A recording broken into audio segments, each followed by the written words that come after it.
மற்றும் பாடலாசிரியர் அப்படின்னு தமிழ் சினிமாவில் கொண்டாடப்படக்கூடிய ஒரு பிரபலமாக இருக்கக்கூடியவர் தான் யார் அப்படின்னா ஸ்நேகன் அவர்கள். இவர் பிக் பாஸ் மூலமாக மிகப்பெரிய அளவில் இந்த பாடலாம் இவர் தான் எழுதினார்னு நினைக்கக்கூடிய அளவுக்கு பிரபலமானார். அப்படி ஒரு நல்ல மனிதர் அப்படின்னு சொல்லலாம். நீண்ட நாட்களுக்கு பிறகு இப்போ அவருக்கு குழந்தை பிறந்திருக்கு. இவர் வயது வித்தியாசம் அதிகமுடைய பெண்ணை காதலித்து திருமணம் பண்ணிக்கிட்டாரு. அவங்க கன்னிகா, அவங்களும் சீரியல் நடிகைன்றது நம்ம எல்லாருக்குமே தெரியும்.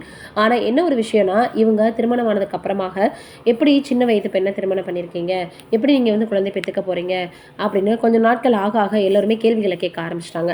அதற்கெல்லாம் பதிலடி கொடுக்கக்கூடிய வகையில் சமீபத்தில் கொஞ்ச நாளைக்கு முன்னாடி என்ன சொல்லியிருந்தாங்கன்னா, கனிகா அவர்கள் வந்து கர்ப்பமாக இருக்காங்க அப்படின்ற மாதிரியான செய்திகள் வெளியாகி இருந்தது. இந்த சூழ்நிலையில் இப்போ அவங்களுக்கு ஜனவரி 25ஆம் தேதி இரட்டை பெண் குழந்தைகள் பிறந்திருக்கிறாங்க அப்படின்றத வீடியோ மூலமாகவும் ரொம்ப மிகப்பெரிய அளவில் தன்னுடைய சந்தோஷத்தை வெளிப்படுத்தியிருந்தார். அவங்க என்னுடைய மகள்கள் கிடையாது, என்னுடைய அம்மா அப்படின்னு ரொம்பவே உருக்கமாக பேசியிருந்தார்.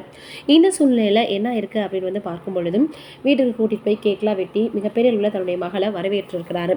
இந்த சூழ்நிலையில் அவருடைய தந்தை செய்திருக்கக்கூடிய மிகப்பெரிய ஒரு விஷயமானது ரொம்பவே அவரை நெகிழ வச்சிருக்கு.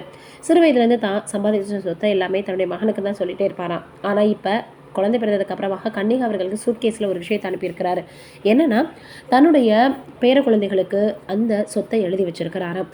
அப்போது எனக்கு மனைவியும் குழந்தையும் வந்தாச்சு, அவங்கள வச்சு நான் என்ன பண்ணணுமோ நான் பார்த்துக்கிறேன், எனக்கு எதுக்கு இந்த சொத்துன்னு கேட்டப்போ, நீ எப்படியும் உன்னுடைய திறமை மூலமாக நீ சினிமாவில் முன்னேறி வந்துட்ட, ஆனால் இது நான் கொடுத்தது உனக்கு கிடையாது, என்னுடைய பேர குழந்தைகளுக்கு அப்படின்னு சொல்லியிருக்கிறாராம். ஏன்னா அவங்களுடைய அம்மா இறந்ததுக்கு அப்புறமாக ஸ்நேகன் அவர்கள் அவ்வளவாக ஊருக்கே போக மாட்டார் அப்படின்னு அடிக்கடி வந்து சில செய்திகள் வெளியாகிட்டே இருக்கும். இந்த சூழ்நிலையில் இப்போ அவங்க அப்பா இப்படி கொடுத்துட்டு, எனக்கு உன்னுடைய அம்மாவினுடைய ஞாபகங்கள் போகும், அவங்க இருக்கக்கூடிய அவங்க வாழ்ந்த அந்த வீடு எனக்கு போதும் அப்படின்ற மாதிரி ரொம்பவே உருக்கமாக பேசியிருக்காராம்.